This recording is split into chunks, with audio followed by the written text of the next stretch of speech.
Hey guys, how are you? So today's book is The Silk Roads by Peter Frankopan. So the Silk Roads is the spine and was the spine of the human civilization. And these were not just roads that connected the countries. These were not just trade routes. These were but arteries pulsing with the lifeblood of history itself. And yet for centuries, these veins of connection have been ignored. I feel like they've been ignored in a way that they're relegated to the footnotes of story told from the Western lens until now. And this book doesn't just write a history book. Okay, it's not just like a regular history book. No, the writer basically challenges the very foundation of how we think about history itself. This book isn't just a tale of Europe's glory. This is basically the story of the world told from the East. And I'm gonna go through some of the chapters so that you can get a better understanding of the book. The first chapter is basically the creation of the Silk Roads. So imagine like Persia in 500 BCE, an empire so vast that it could take months to cross, and yet a road, the royal road, stretched across it and connecting cities, empires, people, and ideas, religions, and traditions. It basically connected everything. It wasn't just used for merchant purposes, for selling or buying goods. And Cyrus the Great didn't just rule at that time. He basically unified. The Silk Road was born not out of necessity, but out of brilliance, I believe.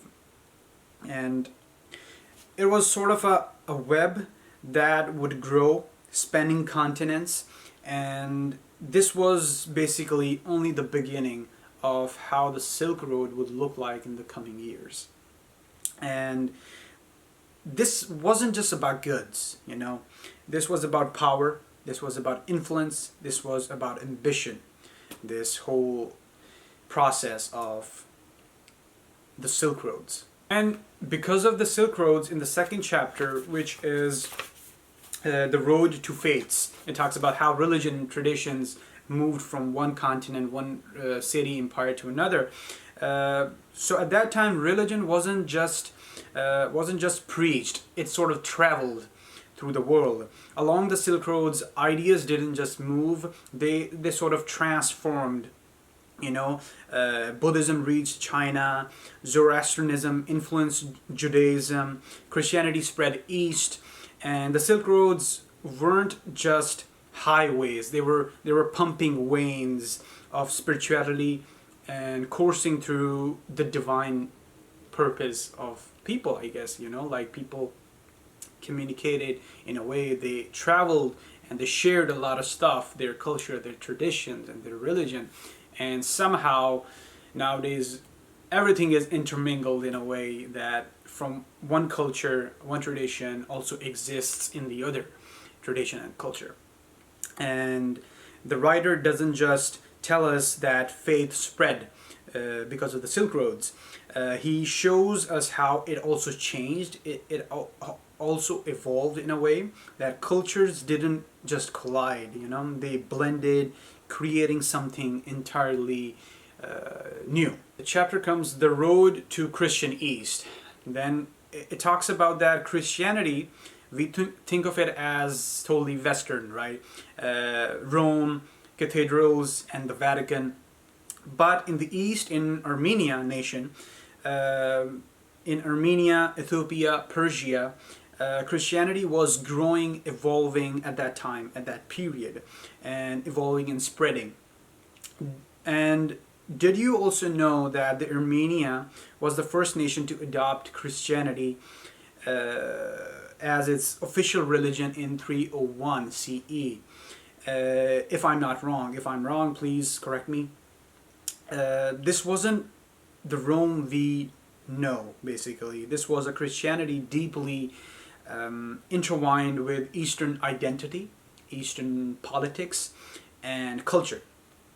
It was sort of a reminder that faith knows no borders. Then comes the road to revolution. In this chapter, it speaks about Islam, a faith born in the desert, and a revolution that reshaped the world. The Abbasids in Baghdad didn't just build a city, city of knowledge. They built a beacon of knowledge, basically, from where every other knowledge could travel and could come in and could reflect and, spread all over the world. It was basically called the House of Wisdom. And here Greek philosophy, Persian science, and Indian mathematics met, mingled, and flourished. While Europe stumbled through its dark ages at that period, I believe, the East thrived.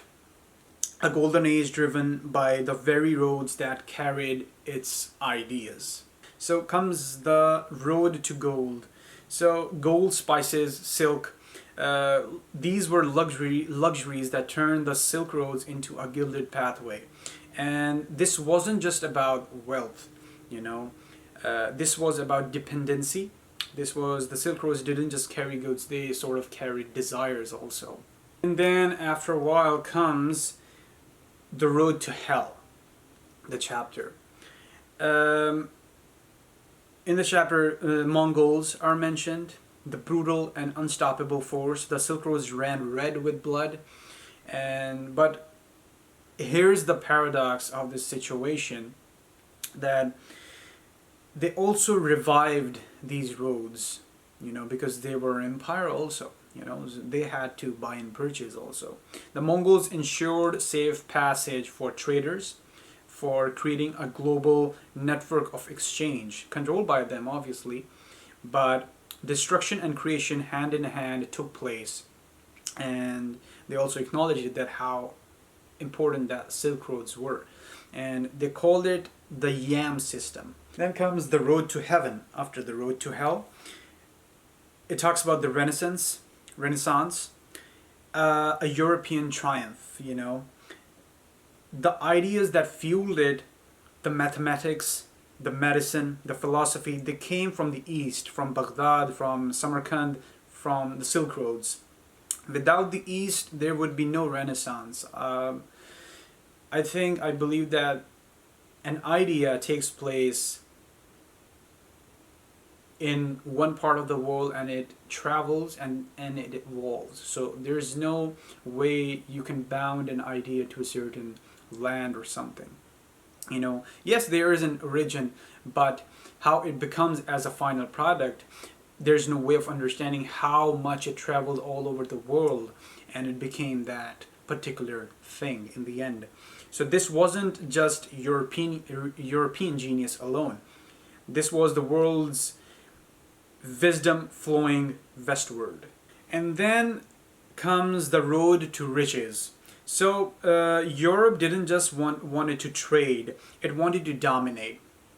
And Vasco da Gama found a sea route to India, bypassing the Silk Roads. And with it, Europe began to rewrite the rules of the global trade and exchange. The East's golden roads still glittered, but their wealth was being siphoned away. Then it talks about the road to empire, because due to colonialism, the Silk Roads didn't disappear, they were exploited for the sake of power. And the British in East India Company didn't just trade, it conquered, it extracted, it took, okay? Empires grew fat on the East's riches, and the roads that once connected all of these continents, all of these ideas, all connected all the world, became tools of domination and power.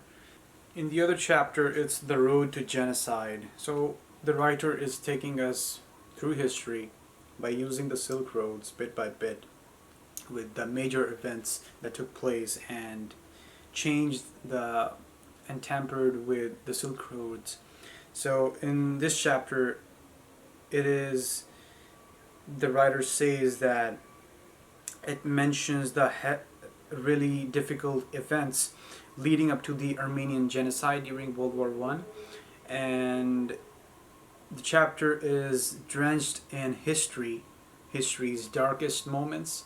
You know, how sad it was, how it affected every other person, every other trade, and and the chapter says about the march of empires, colonial ambitions, and it talks about the intersection of faiths together, how they evolved, how they changed aggressively, and the writer begins by framing the historical backdrop, you know, the crumbling Ottoman Empire, weakened by the internal strife and military defeats and external pressures, and the Ottoman government, feeling cornered and desperate, turned its attention inward. And you know, it's this book sort of talks about literally every part, every event of the history by using the Silk Roads. I'm gonna jump to the last chapter. It's basically the road to tragedy, the new Silk Road.